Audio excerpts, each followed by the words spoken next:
gempa mulai berakhir, ya, di mana amplitudo akselerasinya mulai mengecil, ya, akhirnya habis, hilang gitu gempanya, excess water pressure juga mulai turun karena mulai terdisipasi, ya, mulai terdisipasi.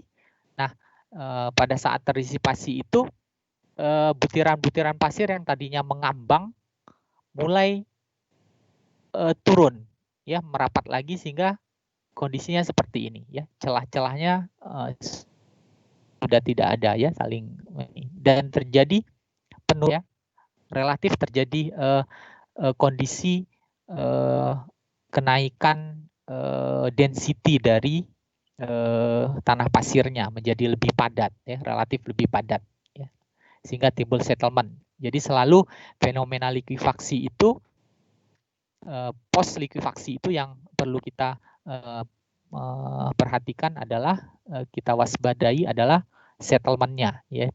Jadi post likuifaksinya, jadi perilaku setelah terjadi likuifaksi, ya. Oke, saya lanjutkan itu kemarin saya ulangin, ya. Kemudian, nah, kita lanjut ke sini, ya. Jadi persyaratan, ya, prasyarat dari untuk terjadi likuifaksi itu mesti tanahnya pasir lepas, ya, dimana kemarin kita sudah belajar bahwa tanah pasir lepas itu pada kondisi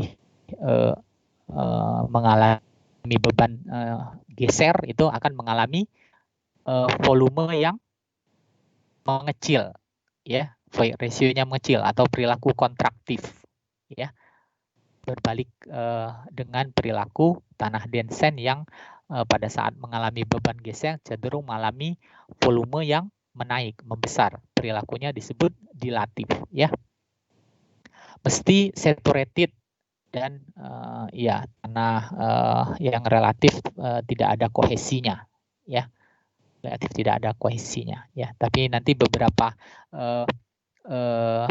fenomena likuifaksi di lapangan di Turki misalnya yang baru-baru ini, tanah-tanah fine soil itu mengalami likuifaksi juga, ya, tapi ada kriterianya, berapa kandungan granular soilnya sehingga tanah-tanah yang relatif berbutir halus, ya, itu mengalami likuifaksi juga, ya. Nah, kemarin kita sudah bahas, ya, bahwa ada dua tipe fenomena likuifaksi, flow liquefaction, ya, di mana tegangan geser statiknya itu lebih besar dari kuat geser pada saat terjadi likuifaksi, ya. Nah, itu biasanya terjadi pada tanah-tanah yang relatif ada slope gitu, ya. Kemudian yang kedua cycle mobility, kebalikan, ya. Jadi terjadi pada tanah-tanah yang dimana tegangan geser statiknya itu lebih kecil dari kuat geser pada saat kondisi terlikuifaksi, ya. Oke, ya. Nah, sekarang kita masuk ke ini, kemarin sudah saya jelaskan. Nanti kita ketemu lagi di belakang, ya. Nah, yang penting dalam suatu evaluasi liquefaction hazard, ya, bencana likuifaksi, ya, itu adalah menentukan apakah suatu tanah pasir, ya, di suatu tempat itu akan mengalami likuifaksi atau tidak. Nah, ada 3 step utama yang perlu kita lakukan untuk mengevaluasi apakah suatu deposit tanah pasir lepas, tentunya, ya, tanah pasir lepas jenuh itu mengalami likuifaksi atau tidak, ya. Nah, step pertama apa yang disebut susceptibility atau kerentanan likuifaksi. Jadi kita mengecek apakah tanah itu rentan terhadap likuifaksi atau tidak. Itu step pertama, ya. Rentan atau tidak, berpotensi atau tidak, ya.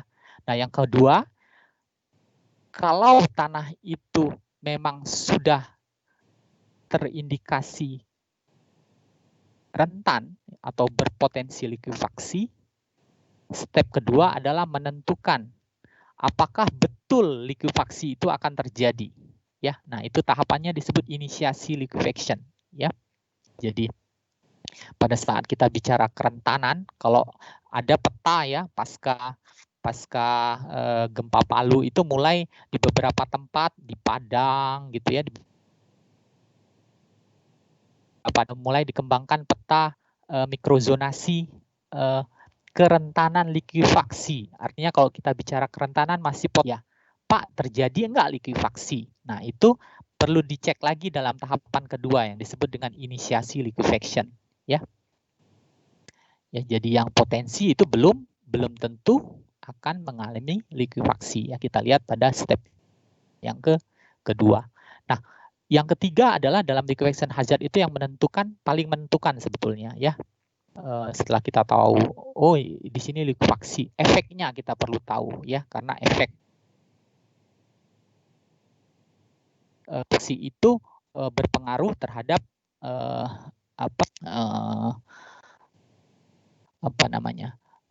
lifeline ya. Jadi ada struktur bangunan, ada orang gitu ya, ada fasilitas ya, macam-macam ya. Itu akan mengalami efek akibat likuifaksi ya. Efeknya itu apa aja? Nah, itu yang akan kita tentukan terhadap fondasi, efeknya apa gitu ya. Ya, jadi ada 3 critical step dari evaluasi suatu liquefaction hazard ya, menentukan kerentanannya, setelah rentan atau berpotensi menentukan apakah betul terjadi akan terjadi likuifaksi gitu ya. Kemudian menilai atau mengevaluasi efeknya ya, seberapa besar efeknya kalau terjadi likuifaksi ya. Oke.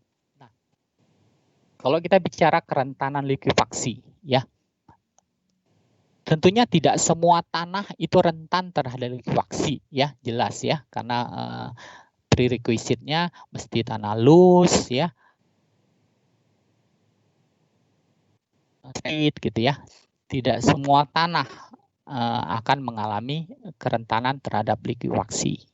Nah, kalau tanah sudah kita cek, kita sudah evaluasi, mengindikasikan bahwa tanah itu tidak rentan terhadap likuifaksi, ya sudah, berhenti evaluasi liquefaction hazard kita, ya. Tidak berpotensi, ya udah, nggak usah dicek lagi yang tahapan kedua, inisiasi dan efeknya, ya. Nah,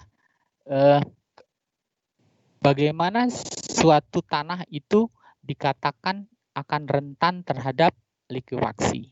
Ya, nah itu ada beberapa kriteria, ada 4 kriteria yang biasanya umum dipakai. Ya, pertama dengan melihat kriteria sejarahnya. Jadi sejarah dari suatu lokasi. Ya, ini didasarkan pada penyelidikan tanah yang dilakukan pasca gempa. Ya, pasca gempa. Ya. Jadi dilakukan penyidikan tanah pasca gempa, misalnya terjadi likuifaksi di Palu, dicek M-nya berapa sih magnitude gempanya, kemudian jarak ke sumber gempanya berapa, seperti itu gitu kan. Terjadi likuifaksi di di gempa Loma Prieta misalnya ya, dicek berapa magnitude-nya, jarak sumber gempa ke lokasi yang terjadi likuifaksi itu berapa ya. Nah, itu berdasarkan data-data historis ya. Kemudian dari kriteria geologi ya. Nah, sampai saat ini ahli geoteknik dan geologi itu bersepakat ya bahwa tanah yang rentan terhadap likuifaksi itu pada tanah-tanah yang ini kondisi lingkungan geologinya relatif terbatas, jadi tidak dalam setempat gitu ya. Ya, Jogja, Merapi, Padang, kemudian di New Zealand ada spot-spotnya ya, ada suatu lingkungan geologi tersendiri yang memenuhi kriteria tertentu yang akan mengalami potensi likuifaksi, ya. Itu. Kemudian kriteria ketiga, komposisi tanahnya, ya, komposisi tanahnya. Nah, komposisi tanahnya itu terutama yang cenderung rentan terhadap likuifaksi itu yang punya material-material tanah yang punya potensi perubahan volume yang besar, yang tinggi, ya, perubahan volume yang besar, ya. Nah, itu tidak terbatas hanya pada pasir, tapi pada tanah lanau, ya, non plastik, ya. Jadi ada granulernya dan juga gravel, ya, gravel. Ya. Jadi itu clue-nya, ya. Kemudian, nah, yang terakhir itu adalah state kriteria, ya. Jadi dalam banyak kasus kerentanan likuifaksi, kita cek historisnya, oh di sini pernah terjadi likuifaksi. Berdasarkan kriteria geologi, oh juga dia secara geologis berpotensi untuk terjadi likuifaksi. Dilihat tanahnya, oh iya ini tanahnya high volume change juga, terindikasi punya potensi untuk mengalami likuifaksi. Tapi pada saat terjadi gempa tidak terjadi likuifaksi, ya. Pertanyaannya apa? Nah, kriteria yang terakhir ini yang lebih berpengaruh dari 3 kriteria yang pertama yang disebut state kriteria. State kriteria itu artinya apa? Artinya bagaimana kondisi tanah, ya, kondisi tegangan, terutama ada 2, kondisi tegangan dan density tanah pada saat terjadinya gempa, ya. Jadi initial state pada saat terjadinya gempa itu, kondisi state of stress dan density-nya seperti apa, ya. Nah, akan kita lihat kenapa state kriteria ini menentukan apakah terjadinya likuifaksi atau tidak, ya. Seperti di Palu juga, kenapa hanya di Balarea, ya, daerah-daerah tertentu yang mengalami likuifaksi, tapi sebelah-sebelahnya enggak, ya. Bisa jadi ada kriteria initial state dari tanah yang memang tidak memungkinkan terjadi likuifaksi, ya, men-trigger terjadinya likuifaksi. Ya, itu yang sedang diteliti juga, ya. Nah, kita lihat yang pertama, ya, kriteria historical, ya. Historical tadi sudah saya jelaskan, jadi berdasarkan catatan, ya, rekaman perilaku likuifaksi di area-area tertentu, ya, yang dikumpulkan setelah terjadinya gempa. Dikumpulkan banyak, ya. Dulu yang mengumpulkannya Sid, ya, Sid dan Idris rajin mengumpulkan data-data. Oh, lokasi ini terjadi likuifaksi, mereka buat grafik-grafik gitu, ya. Ya. Nah, kasus-kasus likuifaksi dari masa lalu, ya, itu bisa kita gunakan untuk mengidentifikasi, ya, site-site, ya, lokasi-lokasi yang boleh jadi dia akan rentan terhadap likuifaksi di masa depan kalau terjadi gempa lagi, ya. Seperti itu, ya. Di Palu itu nama-nama seperti Balarea, kemudian yang lain-lain itu mengindikasikan bahwa memang mereka sudah kenal bahwa di situ pernah terjadi likuifaksi di masa lalu, ya, seperti itu, ya. Nah, kemudian selanjutnya likuifaksi juga sering terjadi pada suatu lokasi yang sama, ya, kalau kondisi tanah dan kondisi air tanah di lokasi itu relatif tidak berubah, ya. Jadi relatif tidak berubah. Nah, itu biasanya akan terjadi, ya. Memang pada saat terjadi likuifaksi itu pasca terjadi likuifaksi itu relatif tanah akan mengalami sedikit pemadatan, ya. Ya, akan mengalami pemadatan tadi, ya, yang grafik yang tadi setelah terjadinya disipasi excess pore water pressure, tanah mulai settle, menjadi lebih padat, relatif lebih padat. Tapi itu tidak berarti bahwa tidak akan terjadi likuifaksi ya di lokasi yang sama ya, karena itu ya apa spot-spot biasanya. Jadi cenderung ya relatif tidak begitu padat biasanya ya. Jadi masih memungkinkan terjadinya likuifaksi di lokasi yang sama yang pernah terjadi likuifaksi ya. Nah ini ada berapa peneliti. Jadi peneliti ini data apa yang mereka kumpulkan untuk memperkirakan potensi atau kerentanan suatu lokasi itu likuifaksi atau tidak ya. Jadi data-data yang mereka kumpulkan jarak epicenter dari pusat gempa ke lokasi yang terjadinya likuifaksi, kemudian berapa momen magnitude-nya ya. Ya, dari situ baru mereka buat grafik-grafik ya. Nah, tapi namanya susceptibility ya, kerentanan. Jadi tidak menjamin bahwa likuifaksi itu akan terjadi atau tidak akan terjadi ya. Biasanya relasi-relasi yang kita gunakan berdasarkan data masa lalu ini paling tidak untuk estimasi awal ya, untuk menentukan, biasanya dipakai untuk skenario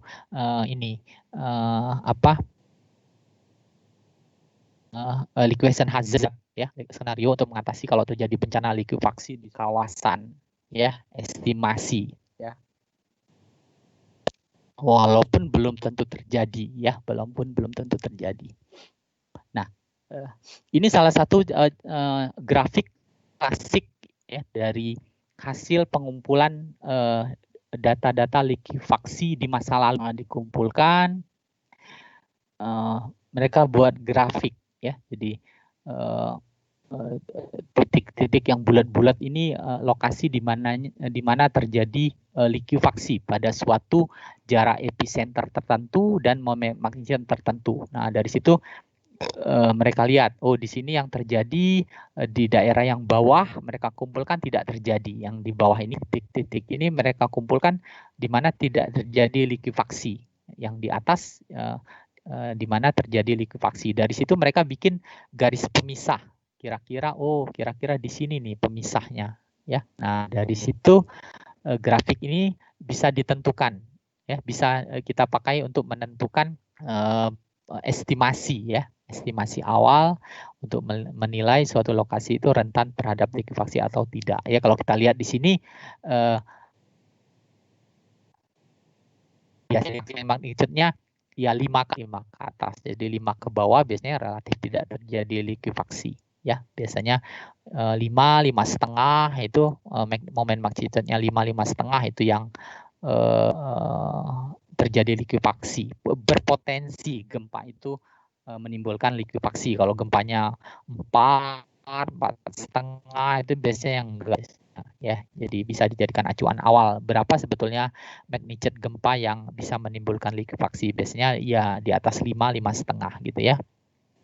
Nah, kalau dari grafik ini kan kalau kita punya misalnya Jakarta ada jarak sumber gempa sekian kilo, katakanlah misalnya 100 kilo jarak sumber gempa ke Jakarta gitu kan. Kemudian terjadi momen magnitude berapa yang akan menimbulkan likuifaksi. Nah, kita lihat kalau 100 kilo, oh ternyata kalau 6,5 itu kalau 100 kilo masih belum terjadi likuifaksi, tidak rentan. Ya, tapi kalau akan terjadi likuifaksi M-nya sudah lebih momen magnitude-nya. Ya, nah kalau 100 kilo berarti momen magnitude di atas 7 tuh mulai likuifaksi itu kemungkinan berpotensi terjadi di lokasi itu. Jadi tergantung dari epicenternya. Ya, tentunya makin dekat epicenternya, ya magnitude momen magnitude-nya akan makin kecil ya untuk men-trigger, memicu terjadinya likuifaksi ya. Nah, kemudian kriteria geologi ya. Nah, kriteria geologi ya. Nah, menurut kriteria ini bahwa tanah yang rentan terhadap likuifaksi itu tanah yang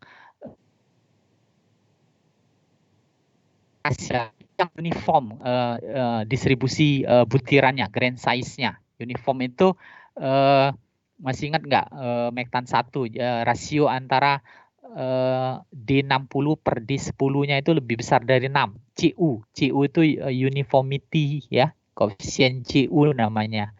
Uniformity coefficient. Nah, kalau CU D per 6 bagi D uniform. Nah, itu biasanya cenderung lebih rentan terhadap likuifaksi ya, tentunya dalam kondisi loose ya, lepas ya. Kemudian tanah pasir yang jenuh saturated fluvial. Fluvial itu yang diendapkan di sungai gitu ya, di aliran-aliran sungai gitu ya, fluvial, tanah fluvial. Kemudian koluvial itu ini tanah-tanah transported soil yang terpindahkan akibat ini Mektan 1 itu ada di Mektan 1 akibat berat sendirinya ya, contohnya tanah-tanah yang terpindahkan akibat peristiwa landslide ya. Nah, cenderung tanah-tanah itu relatif tidak padat ya, makanya rentan terhadap likuifaksi. Kemudian juga aeolian deposit ya, yang didepositkan diendapkan oleh angin. Nah, itu juga rentan terhadap likuifaksi ya, karena relatif tidak padat dia ya. Potensi volume change-nya relatif tinggi ya. Kemudian secara geologi juga tanah-tanah yang terbentuk pada masa Holosin. Holosin itu kira-kira sampai dari sekarang sampai berapa? Sekitar 12.000 tahun ya. 12.000 tahun yang lalu ke depan ke sekarang itu disebut masa Holosin ya. Holosin dan juga yang lebih baru ya, sampai sekarang itu lebih rentan ya terhadap likuifaksi dibanding tanah-tanah yang terbentuk di masa-masa geologi yang lebih lama, Pleistocene. Pleistocene itu 12.000 ke bawah ya. Makin jauh lagi 12.000 sampai 15.000 sampai sekitar 2 juta tahun yang lalu ya. Jadi yang sudah terdepositkan relatif lebih lama. Nah, itu relatif tidak lebih rentan ya. Jadi yang terdepositkan dalam masa Holosin sampai sekarang itu relatif lebih rentan terhadap likuifaksi. Masuk akal karena belum padat mungkin ya, belum padat secara geologi ya, belum padat, belum lama, baru saja diendapkan karena waktu geologi itu kan bicara tahun ya. Jadi 10.000 tahun yang lalu itu masih relatif muda ya. Nah, kemudian tanah dengan shallow groundwater depth, dengan permukaan tanah yang dangkal. Ya. Permukaan tanah yang dangkal. Ya, jadi permukaan kedalaman air tanah yang dangkal. Ya, seperti di Palu ya paling 1,5-2 meter, ada ya di tempat-tempat lain gitu dangkal gitu ya, bukan sampai belasan meter ya. Nah, itu karena berpengaruh terhadap tegangan confining pressure-nya ya. Ya, masih ingat bahwa kuat geser pasir itu tau sama dengan C-nya kan sama dengan 0, sigma V tan V. Nah, sigma V-nya itu ya, makin besar sigma V itu kuat gesernya makin besar, makin tidak rentan. Tapi kalau makin dangkal groundwater-nya, artinya juga tanahnya itu berada pada lokasi yang dangkal juga, sigma aksen V-nya menjadi lebih kecil, sehingga taunya kuat gesernya itu juga menjadi lebih kecil ya. Kemudian human made soil deposit. Nah, jadi reklamasi yang tidak dipadatkan ya, timbunan yang dibikin manusia maksudnya ya, yang tidak dipadatkan dengan baik ya. Nah, jadi hati-hati kalau kita melakukan reklamasi besar-besaran ya. Kemarin tahun-tahun ke belakang 2-3 tahun terakhir kita dihabiskan energinya untuk isu pulau apa itu, pulau KLM gitu ya, huruf-huruf yang itu ya. Nah, itu reklamasinya dengan pasir semua. Nah, hati-hati itu ya, berada di lokasi yang rentan dengan gempa, kalau nggak dipadatkan dengan baik ya akan terjadi ini ya, berpotensi untuk terjadi likuifaksi ya. Oke, kemudian yang selanjutnya dari kriteria komposisi ya, komposisi tanahnya ya. Nah, yang rentan, punya kerentanan yang tinggi untuk mengalami potensi likuifaksi ya, kerentanan untuk mengalami likuifaksi itu tanah-tanah yang granular ya, cohesionless soil yang highly compressible, perilaku kompresibelnya tinggi. Jadi perilaku perubahan volume change-nya itu tinggi, tidak padat artinya ya, atau perilakunya cenderung kontraktif tadi. Nah, itu pada tanah pasir dan tanah non plastic silt ya, bukan tanah clay ya. Ya, cohesionless ya, jadi tanah granular ya. Jadi sand atau non plastic silt ya. Jadi non plastic silt lebih banyak butiran kasarnya, granularnya dibanding fine grain-nya ya, coarse grain-nya lebih banyak. Nah, kalau pada tanah lanau silt itu yang cenderung lebih lebih rentan terhadap likuifaksi itu yang ini bentuk partikelnya itu bentuk flaky, serpihan-serpihan ya, dan lebih halus ya, lebih halus, itu lebih rentan karena cenderung kalau berbentuk partikel-partikel kecil tanah siltnya itu cenderung fine content-nya atau cohesive soil-nya itu lebih banyak, sehingga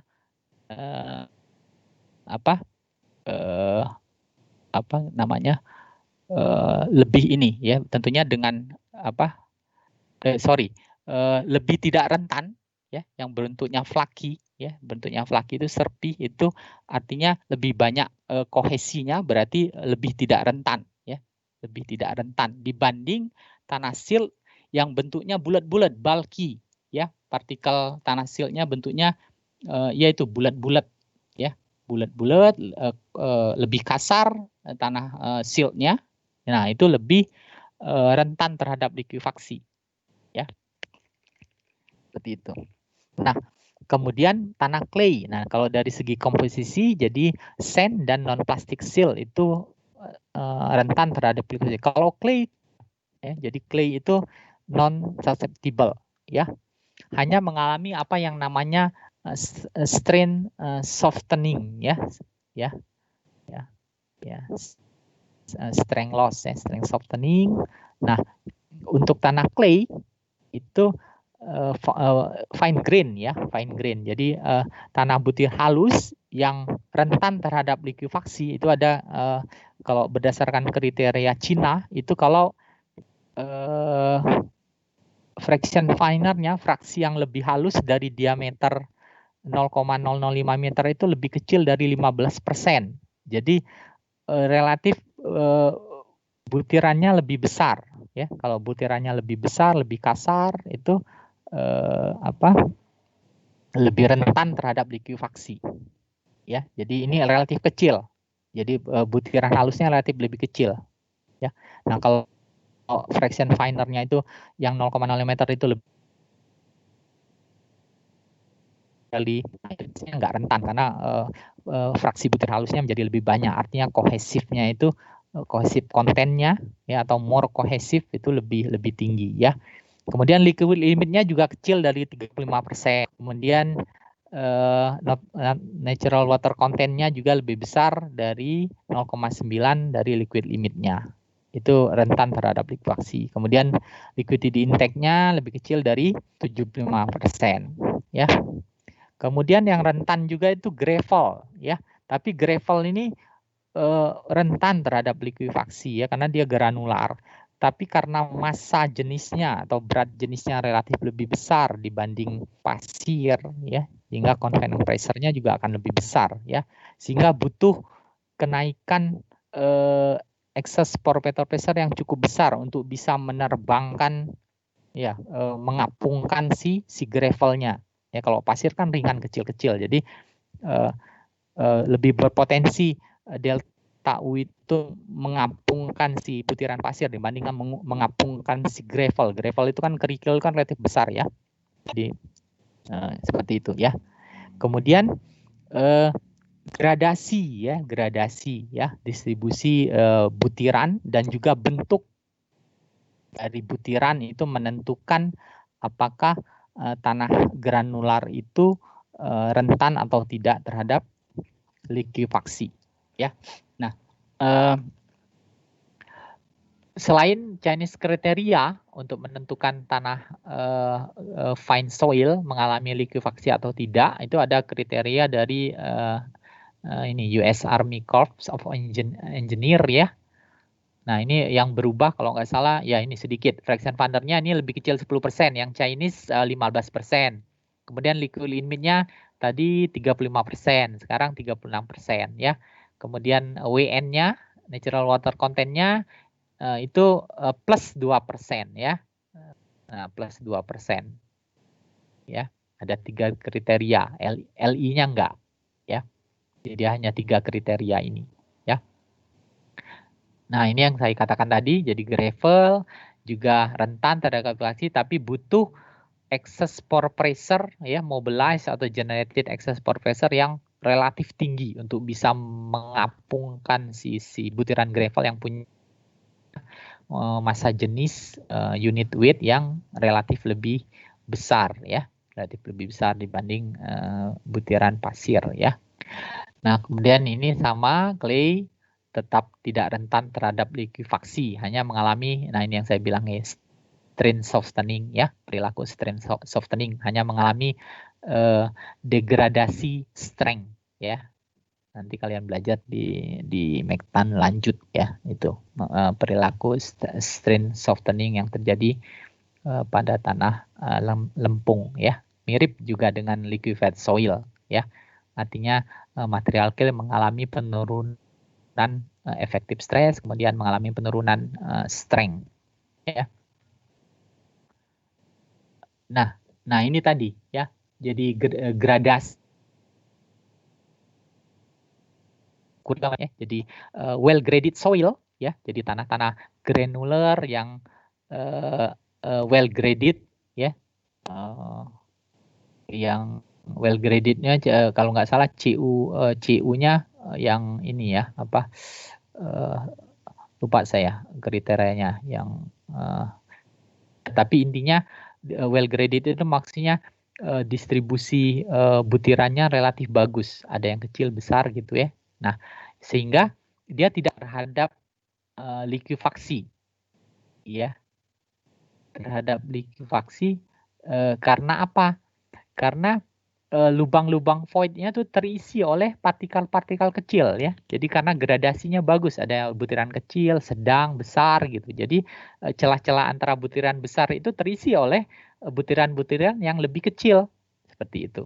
Sehingga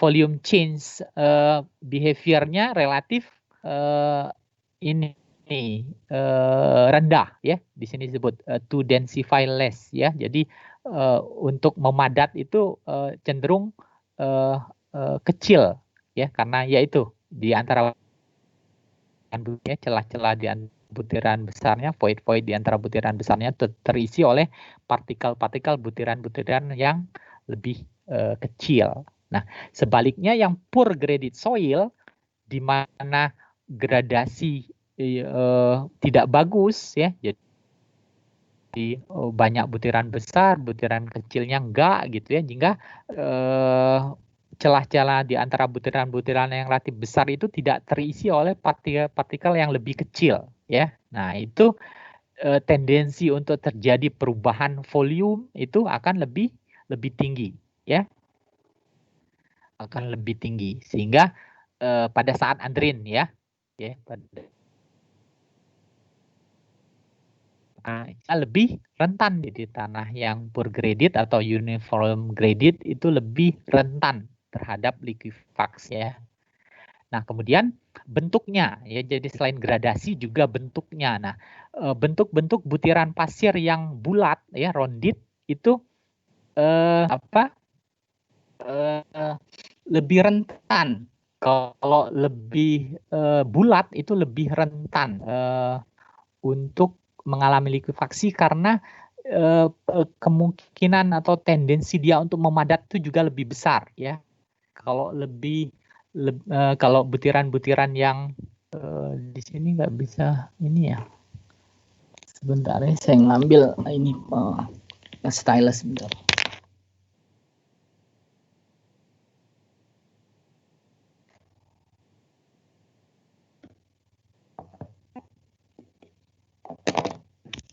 Nah, kalau yang rounded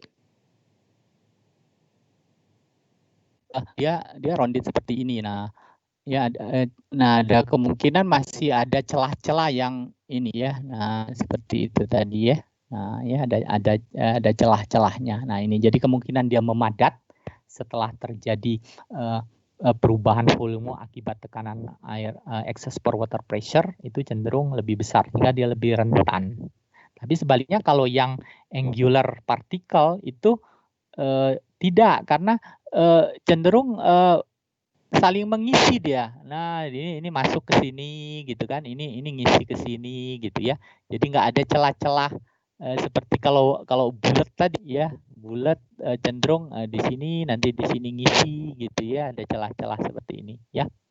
Nah, jadi yang uniform rounded.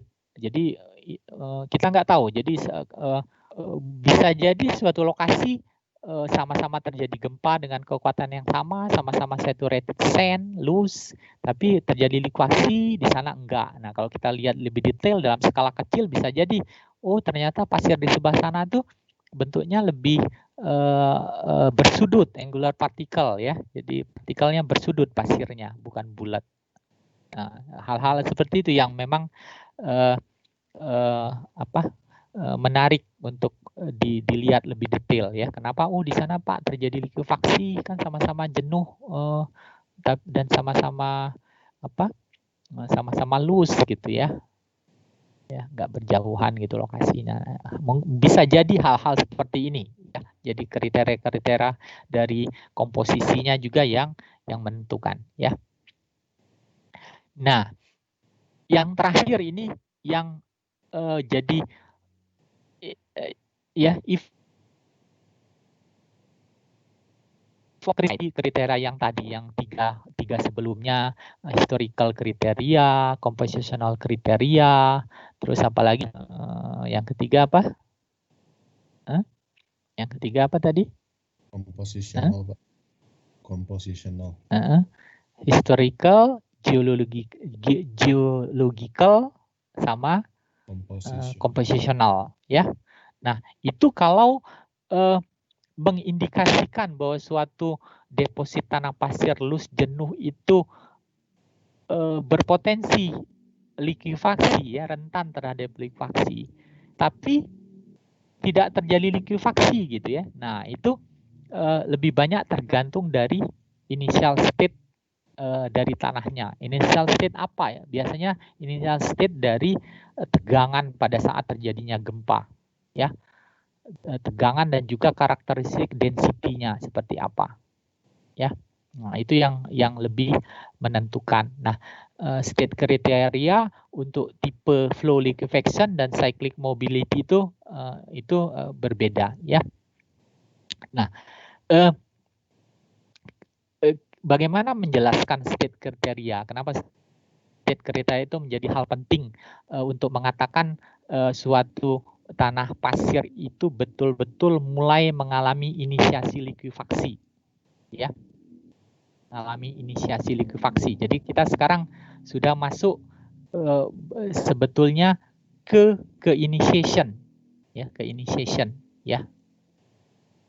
Nah, kalau kita lakukan suatu percobaan tes triaksial CD, ya, consolidated drain triaksial dengan control test. Control test itu artinya piston loadingnya itu yang kita berikan beban, naikkan berapa kPa, berapa kPa, berapa kPa ya, bukan strainnya yang kita atur, ya. Kalau yang di Mektan lupa saya, dia strain yang diatur kalau ini strain control, ya, ada stress control, ya. Kalau yang ini strain control, artinya kita atur regangannya. Saya lupa yang di Mektan itu kalian udah praktikum triaksial nggak? Yang diatur apanya? Tegangannya atau kalian atur regangannya pada saat memberikan beban diaphragmatic stress-nya? Samuel, ingat nggak kamu? Udah praktikum Mektan ya? Ada Pak, udah. Ya, di lab Mektan strain control atau stress control? Stress Pak. Stress ya. Control. Diaphragmatic stress-nya diatur berapa nilai bebannya ya, bukan diatur strain-nya ya. Seingat saya stress control Pak. Yang ya, seingat saya stress control Pak. Oke, nah kalau kita melakukan tes strain control, drain ya. Drain artinya apa? Artinya pada saat diberikan beban geser, ya itu apa namanya katupnya dibuka kan, ya. Nah kalau kita plot sekarang kurva diaphragmatic stress terhadap aksi strain, ya. Nah tes drain control test ini, tes drain strain control test ini kita lakukan pada dua jenis tanah pasir, loose dan sand, pada efektif confining pressure yang sama, tegangan prakonsolidasi yang sama, ya. Ingat ya, kalau kita ngetes triaksial itu kita berikan confining pressure yang sama ya dari tegangan sekelilingnya kan, dari air. Nah, itu kita lakukan pada tanah pasir padat maupun pada tanah pasir loose dengan efektif confining pressure yang sama ya. Kemudian nah ini eksperimennya dilakukan Casagandri tahun 36 ya. Nah, ternyata si Casagandri ini mengamati kalau kita plot antara kurva diaphragmatic stress ya, delta sigma ya terhadap regangan aksial baik untuk tanah lucent maupun tanah densen pada regangan yang relatif besar ya. Regangan relatif besar itu biasanya di atas 15% ya. Regangannya di atas 15% ya. Kalau kita lakukan kalian lakukan praktikum itu kan kecil, mungkin masih di bawah 10%, mungkin ya nggak terlalu besar. Kalau kita di atas 15% kita teruskan, itu ternyata baik kurva tegangan-regangan ya, ini tegangan-regangan ini dari tanah loose dan sand itu secara unik ya akan menuju kondisi void ratio yang sama. Juga pada shear resistance yang sama. Ya. Ya, jadi pada kondisi regangan besar ya di atas ini, di atas regangan ini ke sana itu besar ini ya taunya ya ini kuat gesernya kan ini diaphragmatic stress itu ya bisa shearing resistance ya diaphragmatic stress itu delta sigma, ini delta sigma terhadap regangan aksial kan ya. Nah itu cenderung menuju resisten yang sama ya.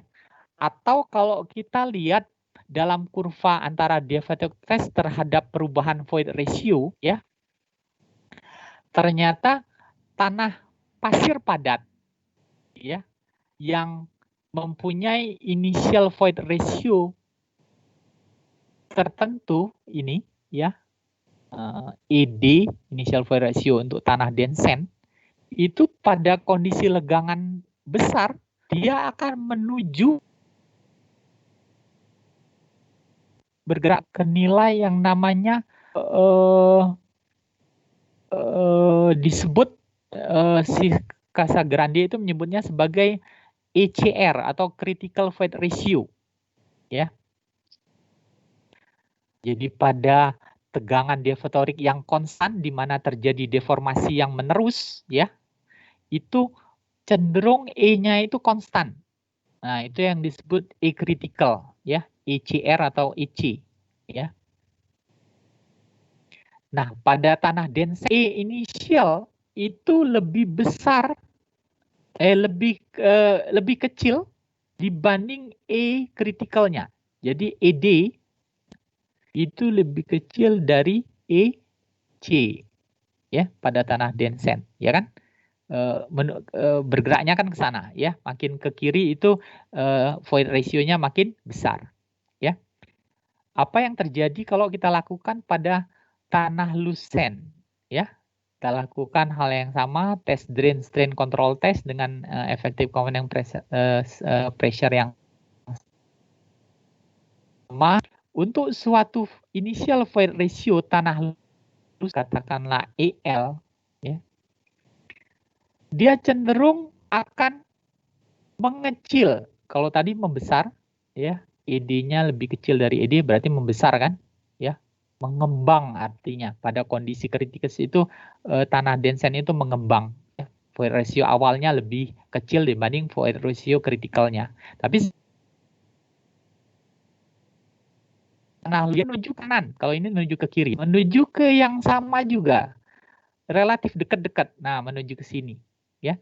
Pada kondisi itu initial void ratio tanah lusen itu lebih besar dari E kritikalnya ya. Artinya ini terjadi perilaku kontraksi kan, yang ini ya, ini perilaku kontraktif ya, kontraksi atau kontraktif. Yang ini perilakunya apa? Dilatif, volumenya mengembang ya. Oke ya. Jadi kita sepakat dulu bahwa tanah pasir dan tanah pasir loose dan tanah pasir padat itu kalau kita lakukan tes drain strain control test pada regangan besar akan menuju suatu nilai void ratio yang sama ya, yang disebut sebagai critical void ratio ya. Nah, kalau kita lakukan tes yang sama ini ya, tes yang ini ya, untuk berbagai variasi effective confining pressure ya, sigma aksen C. Nah, ini ya. Sigma 3 kan ya, kalau kita ngetes triaksial kan. Ini sigma 1 kan. Ya, ini sigma 3 ya. Nah, ya. Nah, kalau kita lakukan tes yang ini tadi dengan berbagai variasi sigma 3 effective confining pressure, kita akan mendapatkan garis ini. Nah, gitu kan. Lakukan aja. Ambil tanah loose dites, ambil tanah pasir padat dites gitu. Adik-adik akan dapatkan setelah kita plot, kita akan dapatkan garis ini ya. Nah, si Casagrande menyebut garis ini sebagai critical void ratio. Ya, garis critical void ratio atau CVR line ya. Ya, di mana pada kondisi CVR line itu tanah pasir itu mempunyai nilai void ratio kritis pada regangan besar. Ya. Oke ya. Nah, garis yang kita buat ini ya, CVR line ini plot dalam sigma C, ini plot dalam log sigma C. Kalau kita plot dalam log sigma aksen C, dia garisnya garis lurus ini jadinya ya. Garis ini sama sebetulnya dengan ini ya. Tapi satu dalam skala log, effective confining pressure-nya ini tidak skala log ya. Nah, sekarang kalau katakanlah kita sudah dapat garis ini nih ya. Ya. Nah, kemudian saya lakukan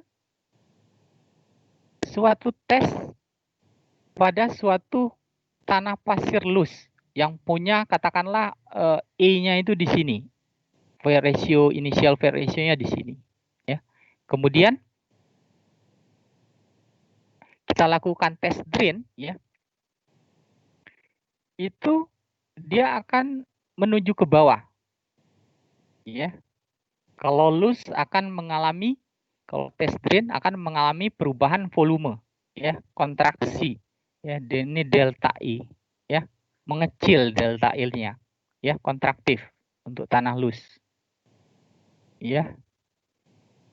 Tapi untuk tanah dense, kalau kita lakukan tes, ya, dari sini dia akan menuju titik yang sama juga, ya, menuju ke sini, ya. Nah ini delta, sorry, ini, ya, ini adalah delta E juga, ya.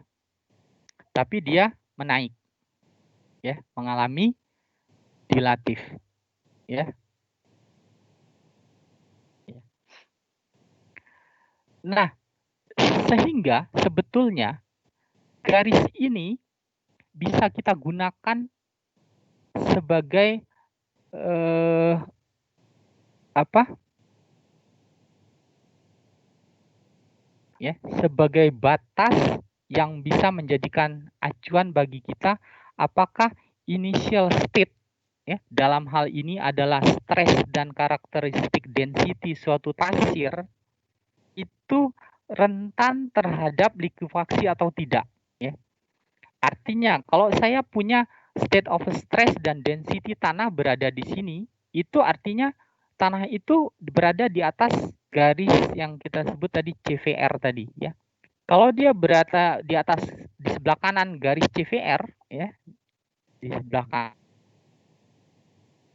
di atas ini, itu artinya tanah kita itu cenderung loose, ya. Jadi tanah yang berada di atas garis ini, itu di sini, itu cenderung tanahnya loose, mempunyai karakteristik akan mengalami perilaku perubahan volume yang besar.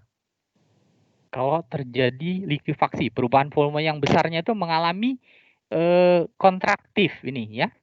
Perubahan volumenya mengecil, ya. Volume akhir itu lebih, void ratio akhir itu lebih kecil dari void ratio awal, ya. Sebaliknya, kalau begitu tanah-tanah yang di bawah ini, ya, yang cenderung kalau berada di bawah garis ini cenderung ke atas dia, kalau kita lakukan tes drain strain control tadi, yang artinya mengalami peristiwa dilasi, ya. Ini adalah tanah-tanah dense yang tidak mengalami atau tidak berpotensi atau tidak rentan mengalami likuifaksi, ya. Karena apa? Tadi kan kita udah sepakat prerequisite dari likuifaksi itu adalah lucent, kontraktif, ya. Yang tadi, ya, yang di awal mana tadi? Nah ini, ya. Nah, kontraktif. Nah, ya. Jadi bisa kita katakan tanah-tanah yang berada di atas garis itu rentan karena mengalami perilaku ini tadi kontraktif. Jadi sekarang garis CVR line itu bisa kita gunakan untuk mengecek apakah initial state dari suatu tanah di lapangan, ya, selain 3 kriteria yang tadi, historical, geological, komposisional. Nah, kalau ini lebih detail, kita plot di atas garis ini dengan melakukan ini dulu. Kita dapatkan dulu garis ini, baru kita plot. Nah, dari situ bisa kita tentukan, oh kenapa ya tanah pasir di sebelah sana walaupun rentan terhadap tapi tidak mengalami likuifaksi yang begitu hebat dibanding lokasi lain, ya. Bisa jadi initial state-nya kalau dia berada di sini dibanding tanah pasir yang initial void ratio-nya katakanlah ada di sini, ya. Kalau yang initial void ratio-nya ada di sini, itu kan mengalami perubahan volume, ya, sampai ke sini. Tapi kalau dia initial state-nya berada di sini, dia hanya mengalami perubahan volume relatif kecil, ya. Dampaknya apa? Dampaknya ya tidak semasif kerusakan yang diakibatkan oleh tanah yang initial state of stress-nya atau initial density-nya berada di sini dibanding yang di sini. Ya. Gitu ya. Oke. Nah,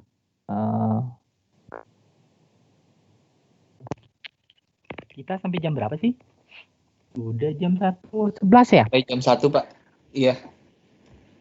Ya udah, nanti berarti nanti saya lanjutkan lagi aja ya. Di hari Jumat, Hari Pak. Jumat ya. Seperti Kita biasa. berapa kali Oke. kuliah lagi sih, Samuel? Sampai Gila, minggu 14, kita Pak. beberapa kali kuliah lagi sih? Mas sampai minggu 14. Sekarang Bapak di minggu 12. Berarti harusnya 2 kali kuliah lagi, Pak. Sekitar 2 sampai 3 kali. Oh, 2 kali lagi. Bisa nggak 2 kali kuliah lagi itu kita ambil, berarti 2 kali kuliah lagi itu kan 2 minggu, tapi bisa nggak kita ambil kuliahnya 2 kali di Selasa dan Jumat ya? Oh, kalau secara jadwal masih kosong sih, Pak. Jadi bisa-bisa aja. Selasanya kayak gini 12 sampai 1, terus Jumatnya tetap ada lagi. Bisa, Pak? Ya, takutnya saya materinya nggak Iya. kekejar ya kalau cuma ngandalkan hari Selasa atau hari Jumat aja ya. Oke, siap. Oke ya. Jadi seminggu 2 cukup kali dulu kan ya, Pak? sementara sampai sini. Ini Pak, paling Seminggu 2 kali mau minta Selasa tolong Jumat. Pak, boleh dibuka lagi nggak ya Pak absennya? Soalnya dari teman-teman masih banyak yang belum sempat absen Pak. Oh, udah habis tadi ya? Bentar Iya ya. Pak, sampai jam 1 doang tadi Mas.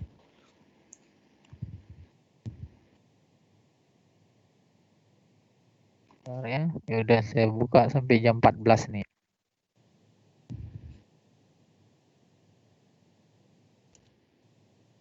Oke, udah tuh. Oke, terima kasih banyak Pak. Oke, sementara cukup dulu sampai sini ya. Minggu depan kita lanjutkan kalau bisa 2 jam menghabisi ini. Mau klarifikasi lagi Pak? Minggu Jadi depan, tadinya minggu depan Jumat. Iya. Iya. Jadi maksudnya seminggu tuh nanti Jumat ada kelas ya, di hari Jumat. Selasa dan hari Jumat kan ya Pak?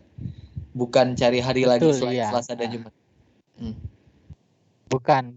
Oh iya, baik. Selasa dan Jumat gitu. Oke, Selasa dan Jumat. Siap Pak. Selasa dan Jumat kosong sih Pak. Aman harusnya. Oke. Sementara itu dulu. Nanti slide-nya saya kirim, belum saya upload ya? Belum yang ini Pak. Iya, nanti saya upload di Teams-nya.